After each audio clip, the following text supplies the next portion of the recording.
Okay guys, it's that time of year, 2024 Rundee Awards. We're gonna have the top 9 shoes that I ran in this year. We're gonna have the worst shoes, the Razzies. We're gonna have some honorable mentions, my best supporting actors. And then we're gonna have my favorite YouTubers that I've been watching. It's a new category. As always, I will cut this video into chapters. So for those of you who cannot be bothered to sit through an entire YouTube video, I want to be respectful of your time. Let's get into my top 9.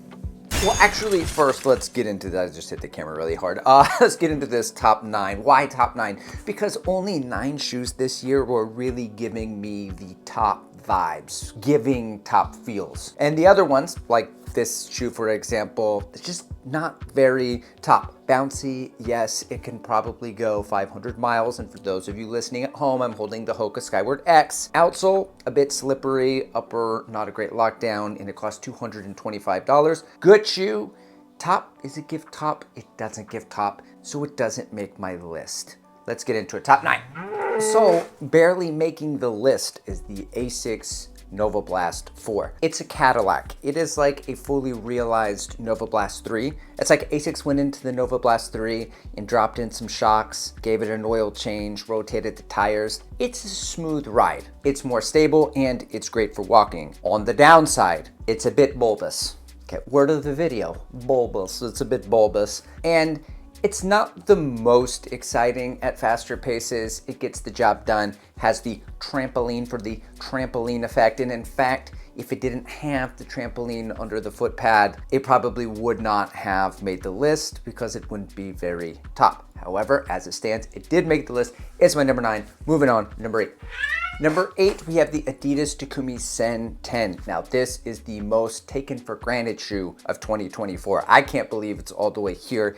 At number 8, I could think of a few analogies. Meryl Streep, Tim Duncan. The greatness is just there every year consistently, and we just take it for granted. In shoe world, it's like the Saucony Endorphin Speed 1. It was everybody's shoe of the year. And then the next year when they had all the awards, it kind of made people's list, even though they didn't make much changes.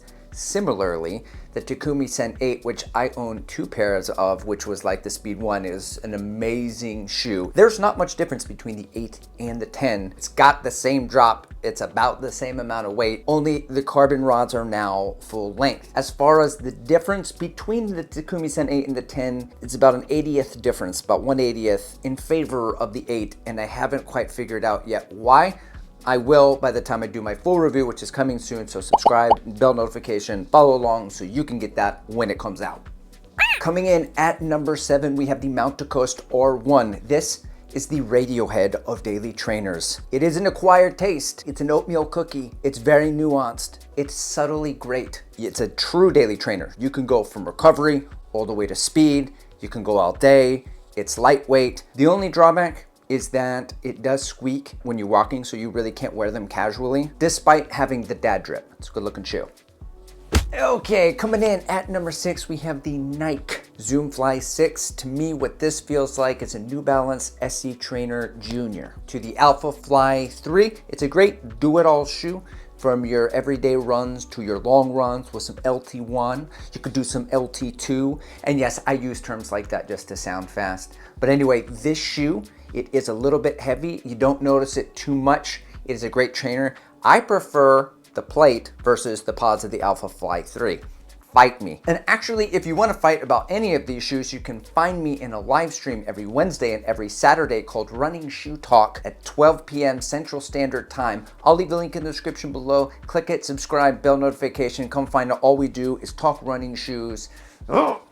Okay, coming in at number 5 is the Mizuno Nia Vista. We are staying in that same genre. There are some differences between the Zoom Fly. This is more boat-like, like the Super Blast 2. It is much lighter. It's a very light shoe. The foam is bouncy, but it's a do-it-all shoe. I took this thing for 20 milers. I took it for tempo runs. However, there are about 3 or 4 red flags that I need to tell you about. This Interzine Next foam, it is super soft. So if you are a bigger runner, your responsiveness to it, it may collapse and not give you the rebound you like. There are people who did not like this shoe.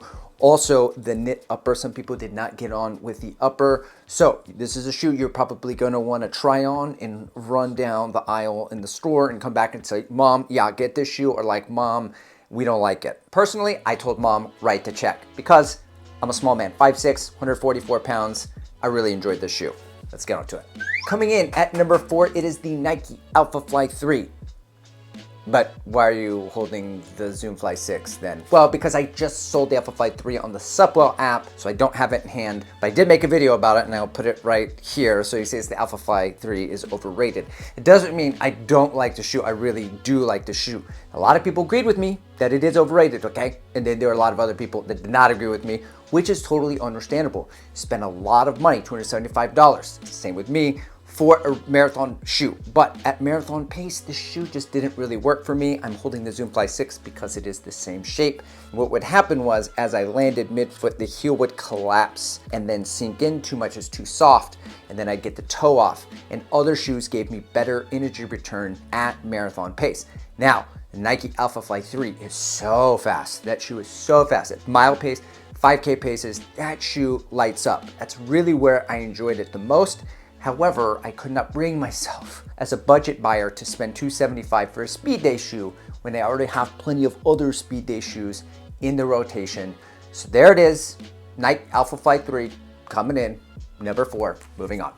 Coming in at number 3, I have the Puma Fastar Nitro Elite V2. Now, this was my marathon shoe. I chose this shoe for the marathon. The weight is an issue for a lot of people, or so I hear. To me, I didn't mind the weight, especially at marathon pace.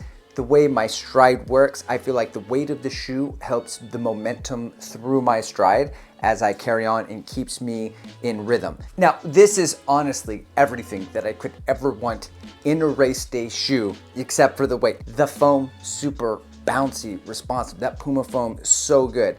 There is a nice steep drop that I can get some ground contact from the forefoot, and there's some rigidity to the shoe as I bend it a little bit here, so I get a lot of snap, a very reactive ride, which means this shoe can work across all paces from marathon pace down to strides. It just feels like fire, fam. Fire, fam. God, that was cringy. Sorry. Puma, if you're listening, if this shoe was lighter, it would be my number 1 pick of the year. Okay, coming in at number 2, we have the Mizuno Wave Rebellion Pro 2. Now, you might be thinking, Andrew, what in the hell? Mizuno, come on now. Don't disrespect Mizuno, guys, okay? I didn't put this shoe in here because they sent me some shoes last year. I bought the shoe with my own money, and let me tell you, this shoe has the receipts. I have my 5K PB in it. I have my 10K PB in it. I would have taken it for the marathon if it weren't for this narrow heel in the back, which is a common denominator characteristic from the elite super aggressive super shoes this year that I noticed, like the Alpha Fly 3. Late in a race, I may not be a midfoot striker, to be honest with you. 20 miles in, I'm landing towards the heel, and then if you do in this shoe, it's a lot to get up and over to fight. But listen to this, Mizuno somehow made a way with the softness of the super foam to put a bunch of foam right in the middle of the shoe.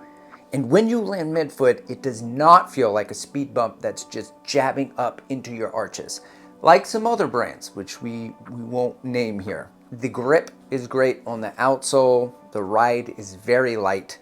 I just got the 3 in for testing, actually. So yeah, subscribe, notification, all that's jazz, so you can see the differences between that shoe and this shoe. Don't sleep on this shoe, guys. Get it on discount. Now let's get to the shoe of the year. Okay, and for the number 1 shoe of the year, if you want to disagree with me, please stop by the live stream Running Shoe Talk every Wednesday, Saturday, 12 p.m. Central Standard Time. I'll leave the link in the description below. All we do is talk running shoes. It is the Asics Metaspeed Edge Paris. This shoe is so lightweight, it is so bouncy, it is great across all paces, 5K, 10K, and marathon pace. Similar to the Mizuno shoe though, there is a narrow heel. I do remember taking this out for a 10-mile marathon pace block, and it held up very well. I just thought, wow, 20 miles into that marathon, I'm not so sure I'm going to enjoy this shoe versus another option, but that doesn't mean it's not the best shoe of the year. And guys, play position, high, low, cadence, stride. I have a headache. I can't. I don't know what any of it means. I identify as a cadence runner, I guess, and I like low plate position shoes like the Vaporfly, the original Metaspeed. But then also I like high plate position shoes like the Alpha Fly and the Endorphin Elite. So I don't know where I land on any of that. It's all very confusing to me. I'm not a smart man, Jenny, But the reason I like the shoe is because it is super lightweight, it is versatile, it is durable, the outsole is fantastic. I've got almost 200 miles in this thing and it's holding up strong. In fact, the only problem that I had with this shoe is that my foot just seemed to land in between sizes. So it was too tight for my men's size 9 and the 9.5 was a little too long, so I had to really cinch it down. Wasn't the best fit, but easily the most remarkable shoe of the year, and therefore my number one. Okay, now it's time for some of you sickos' favorite part of the video, which is the worst shoes of 2024. And I say worst, I just mean none of these shoes are bad, they just didn't work for me. Ironically, they all came from the same company, New Balance. I'm not picking on New Balance, okay, because New Balance was my favorite company the year before. It just happened to fall out of favor with what products they made. And I don't have any of the shoes in hand because I've sold them all or returned them. So let's get to it. At number 3, it is the New Balance SE Elite V4. It's not elite. It's not an elite shoe. You charge $250, you say elite. And they say, oh, well, it's good for beginners. It's great for beginning marathoners. Okay, then it's not elite, and don't charge beginning marathoners $250 for your shoe. Just let them go get the Glissy Max. Okay, coming in at number 2, we have the SC Pacer V2. I was so looking forward to this shoe. I have 2 problems with it. Okay, now the first one is it cut my foot. Made me bleed my own blood. I was bleeding. Okay, that's not a good thing when you go out for a run. Number 2 is that even my ride experience in the shoe was not fantastic. So it wasn't that aggressive. It wasn't as good as the Takumi Sen 10 or the Metaspeed Edge Paris. It's like, yeah, well, the feedback I got in the video that I made, which I'll put right there, was it's not supposed to be. It's a racing flat. Okay, yeah, racing flat, well then charge me $100. Okay, like $200. You give me the elite racing flat, I'm gonna need a little carbon raw, a little something that I feel underfoot. It gives me the sensation like I'm traveling faster than I otherwise normally would had I just bought a regular racing flat. All right, coming in at number 1, we have the New Balance 1080 V13, AKA the -4%. Like running through kinetic sand or cat litter, guys. I got burning sensations where I should not have been feeling burning sensations. If you don't agree with me, come to the live streams every Wednesday and Saturday at 12 p.m. Central Standard Time. Link in the description below. Click on the channel and come tell me I'm an idiot, please. Or just drop in the comments. Either way, I'm fine with it. Moving on, next category. Okay, so for the honorable mention section, the best supporting actor of this video, there's 3 different kinds. I'm gonna go over them really quickly. The first one is I didn't run enough in the shoe, and the shoe that I didn't run enough in was the Super Blast 2. I went up to Austin when Kafuzi was up there with ASICS, the Move Your Mind tour, and I ran in the Super Blast 2. I loved it. I think I preferred over the Skyward X and the Neo Vista, but I only had 1 run in it. I can't run a 5K in a shoe and be like, this is in my top 10, but it seemed to combine everything that was great about the Skyward X and the Mizuno Neo Vista and put it into one package. So verdict's out on that one, or whatever the cliche is. The next category of honorable mention goes to 2023 bangers I love to run in 2024, but I can't put them on the list because they're 2023 shoes. The Adidas Adios Pro 3 ran over 250 miles in this shoe. It was my long run shoe of choice, especially with marathon pace in it. And recently I just got the Rocket X2. What a banger, I love this shoe. Outsole, grip, socks, but this shoe, I want to reach for it every day. It's a shoe I go into my closet and I just like I'm reaching for it all the time, no matter what the run is. Because it is so incredibly fun, is also honorable mention. All right, and the award for best supporting actor of last year goes to the Adidas Adios Adizero Prime Extra. I'm just saying a bunch of words, but you know what I mean. It's the Prime Extra. Okay, I put over 500 miles in this shoe in 2024. It's totaled now to 775 on its road to 1,000. Look at that outsole. If you want to catch the full 1,000 mile review, make sure subscribe, bell notification, all that blah, blah, blah. Now let's get to favorite shootubers. All right, guys, now I'm gonna talk about 4 YouTube channels. These are micro YouTube channels. I'm not talking about the big channels that everyone already watches. I myself am still a very small channel, and so these following 4 have less subscribers than I do. My winner for last year, for example, was Yowana. He had maybe a few hundred subscribers when I found him. He's at 25K, he's putting in the work. By the way, I did an interview with Yowana. You can watch it right there if you follow along, if you haven't already watched it. Now, please, for these following 4 channels that I'm about to mention, I'll link them all below. Just click on it, subscribe, do me a kindness, do it. Their videos will pop up, maybe just watch 1 or 2, see if you like it. help support him, support your running community. Coming in at number 4, we have Just Jared Sutherland. He's getting into the YouTube business and he's got about 300 something subscribers as it stands now. His wife says they got a deal. If he gets to 1,000 this year, he's got to come to the TRE in 2025, which is in San Antonio, which means we'll get a shakeout run. So please go like, subscribe to his channel. Coming in at number 3 is a guy named Connor. Don't know his last name.